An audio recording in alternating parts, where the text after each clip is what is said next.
969 anos. Esse número não é apenas o registro de uma vida extraordinariamente longa. É a data de uma execução. O homem mais velho que já pisou sobre esta terra morreu no exato ano em que Deus decidiu apagar a civilização. Não um ano antes. Não um ano depois.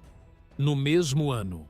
E isso não é uma coincidência que os estudiosos convencionais estejam dispostos a discutir abertamente. Porque se você parar para calcular as genealogias do 5º capítulo de Gênesis com precisão matemática, como fizeram os cronologistas hebraicos por milênios, você vai descobrir que Metuselá, o avô de Noé, o homem que mais viveu em toda a história bíblica, morreu no ano exato do dilúvio universal. Isso significa uma coisa devastadora. A contagem regressiva estava embutida no próprio nome dele desde o nascimento. A tradição hebraica interpreta Metuselá como quando ele morrer, virá. Quando ele morrer, virá.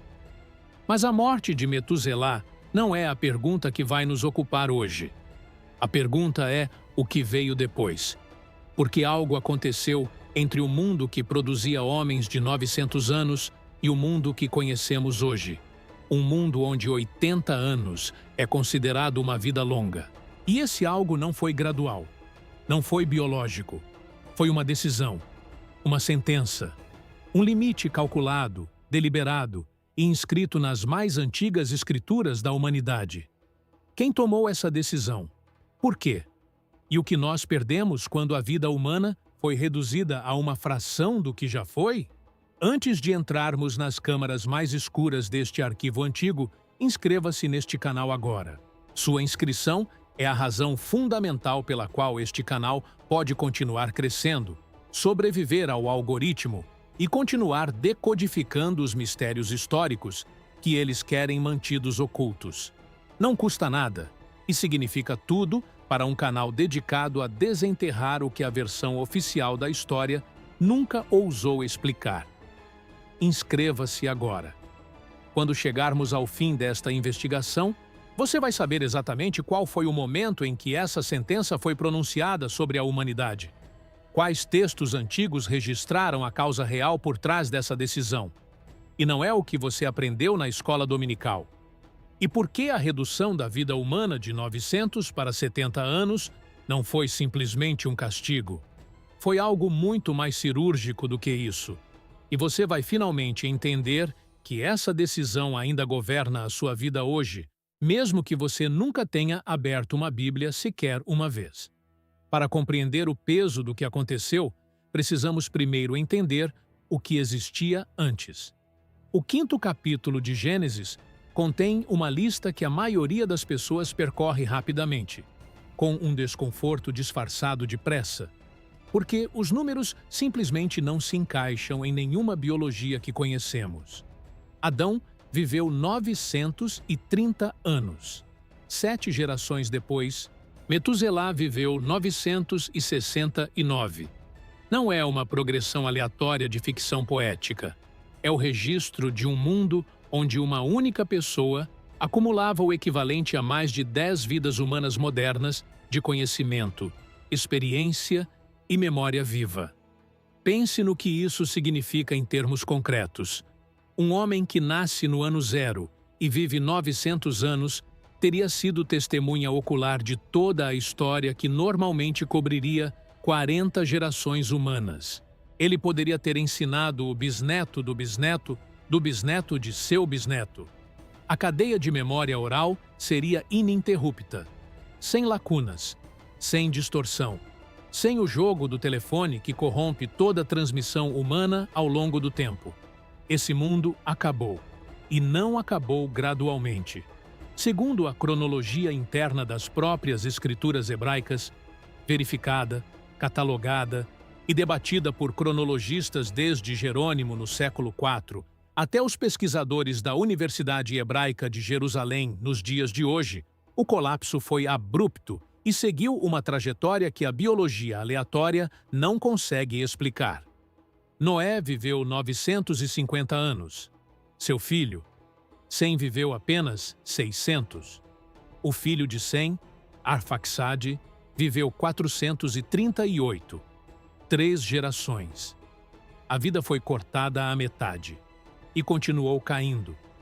Peleg, 6 gerações depois de Noé, viveu 239 anos.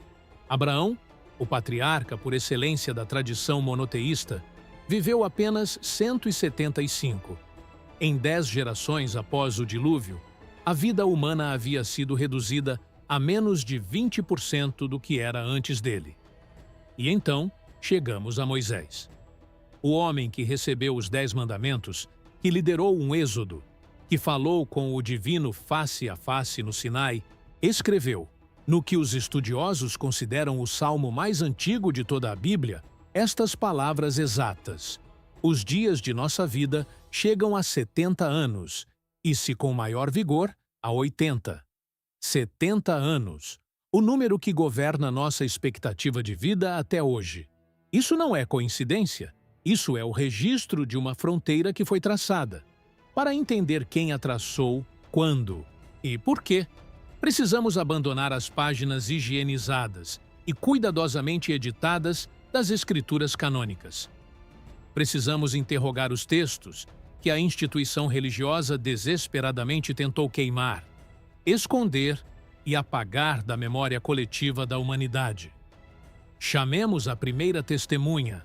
Ela está escondida em plena vista, no 6º capítulo de Gênesis, em uma frase que a maioria dos leitores atravessa com uma rapidez suspeita. A tradução direta do hebraico original diz: "E disse o Eterno: não contenderá o meu espírito com o homem para sempre, pois também é carne, e seus dias serão 120 anos. A interpretação oficial, a interpretação que você vai encontrar em qualquer comentário bíblico de grande tiragem, em qualquer púlpito do mundo ocidental, é que essa frase representa um prazo antes do dilúvio, 120 anos de aviso antes das águas chegarem. É a explicação confortável. É a explicação que não exige que ninguém reconsidere nada sobre a natureza humana. Mas essa explicação tem um problema matemático que não pode ser resolvido por boa vontade teológica. O texto hebraico usa a palavra Yamav. Em hebraico, Yamav significa seus dias, os dias do homem.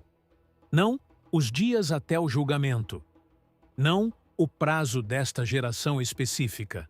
Yamav, a duração da vida humana como categoria existencial. E os primeiros intérpretes hebraicos que liam o texto em seu idioma original sabiam disso com precisão. O Targum Onkelos, a tradução aramaica autorizada da Torá, produzida no século II da Era Comum e usada em sinagogas por 2 milênios, interpreta esta passagem não como um prazo pré-dilúvio, mas como uma limitação permanente da duração de vida humana. O Bereshit Rabbah, a compilação midrástica do século V, debate explicitamente as duas leituras e preserva vozes rabínicas que leram o decreto como uma sentença biológica permanente, não como um aviso logístico. E então, há o detalhe forense que fecha o argumento. Após o dilúvio, após tudo o que atravessou, Moisés viveu exatamente 120 anos. Nem um ano a mais. O próprio escritor do decreto estava vivendo o seu limite máximo, e ele sabia disso. Mas essa testemunha nos diz que o limite foi imposto. Ela não nos diz por quê. Para entender a causa, precisamos ir muito mais fundo. Chamemos a segunda testemunha. O livro de Jubileus não é um documento marginal criado por uma seita obscura. É um dos textos mais importantes descobertos entre os manuscritos do Mar Morto, nas grutas de Qumran, em 1947. 15 fragmentos distintos do Jubileus foram identificados entre os rolos, mais cópias do que de muitos livros do próprio Antigo Testamento. Os paleógrafos o datam entre o segundo e o terceiro século antes de Cristo. Ele é considerado escritura sagrada pela Igreja Ortodoxa Etíope até hoje, e nas comunidades do Segundo Templo, o mesmo ambiente intelectual que produziu Jesus, Paulo e os primeiros cristãos, ele era lido como texto autoritativo. O capítulo 23 do livro de Jubileus contém o testemunho mais específico e mais perturbador sobre o colapso da longevidade humana que sobreviveu à fogueira do cânone. Ele afirma, com uma precisão ausente do Gênesis canônico, que a redução da vida humana não foi passiva. Foi um julgamento ativo, executado progressivamente, diretamente conectado à corrupção que os vigilantes, os Benei Elohim do 6º capítulo, introduziram na civilização humana. A lógica interna do Jubileus, capítulo 23, é devastadora em sua coerência. Quando os vigilantes transmitiram conhecimento proibido à humanidade, eles não apenas corromperam a moral, eles aceleraram a acumulação de poder de uma forma que criaturas de vida longa não deveriam ter recebido ainda.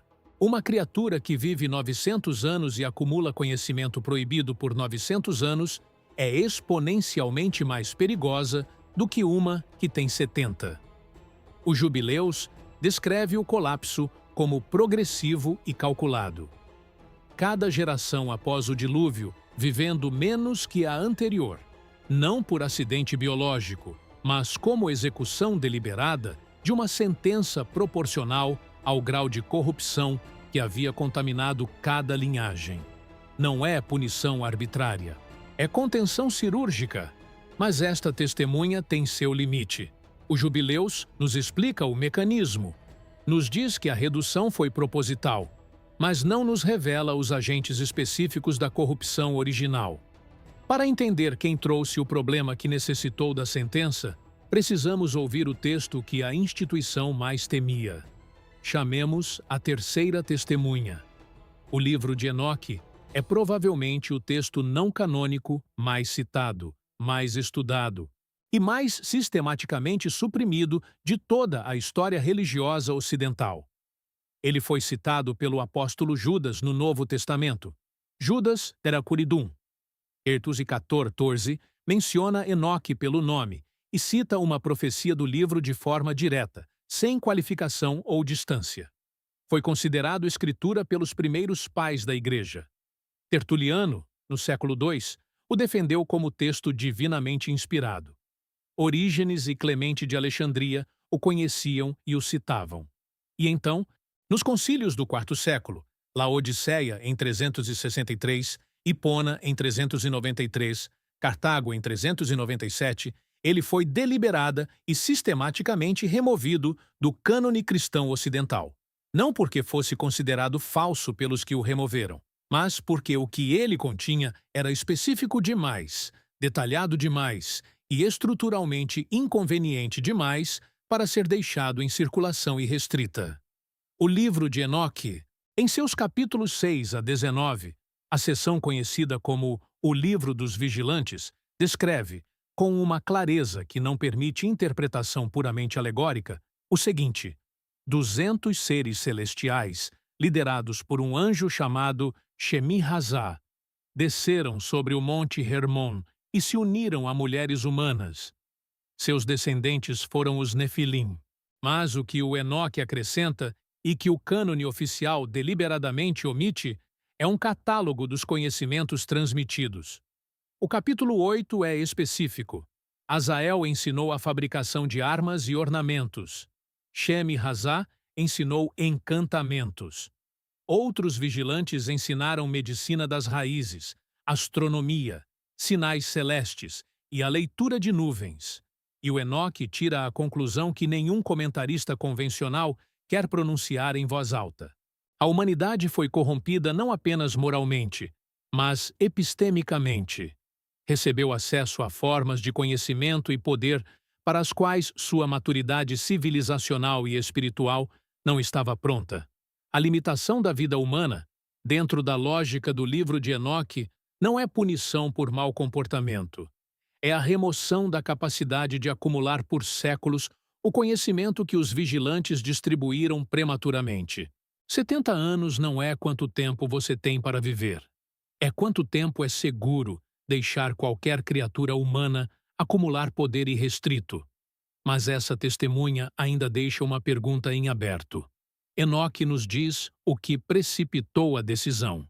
Não nos diz o que nós, do lado de cada sentença, perdemos de fato. Para encontrar isso, precisamos ir à testemunha mais inesperada e mais pessoal de todas.